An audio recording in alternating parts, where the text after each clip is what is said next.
మా క్లినిక్ వచ్చే చాలామంది ఆడవాళ్ళలో రొటీన్గా కనిపించే సమస్య ఒకటి ఉంది.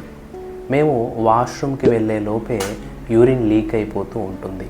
ఎక్కువగా నవ్వినా, దగ్గినా, తుమ్మినా కూడా మాకు యూరిన్ లీక్ అయిపోతూ ఉంటుందని చెప్తూ ఉంటారు. దీన్ని యూరినరీ ఇన్కాంటినెన్స్ అని పిలుస్తూ ఉంటాం. ఇది ముఖ్యంగా మల్టిపుల్ అబార్షన్స్ అయిన వాళ్ళలో, ఆఫ్టర్ డెలివరీ తర్వాత, ఆఫ్టర్ మెనోపాజ్ అంటే నెలసరి ఆగిపోయిన తర్వాత, ఎక్కువగా బరువు ఉండే వాళ్ళలో, విటమిన్ సి లాంటి డెఫిషియన్సీ ఉన్న వాళ్ళలో మనకి ఎక్కువగా కనిపిస్తూ ఉంటుంది.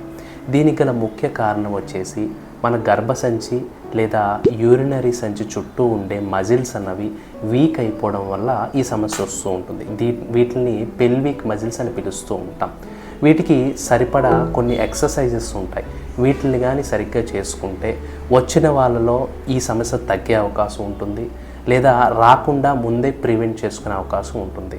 ఎన్ని చేసినా తగ్గకపోతే వీటికి హోమియోపతిలో చాలా మంచి ట్రీట్మెంట్ అవైలబుల్లో ఉంది. సరైన డాక్టర్ని కలిసి వాడినట్లయితే వీటికి మంచి రిజల్ట్ వస్తుంది. Thank you.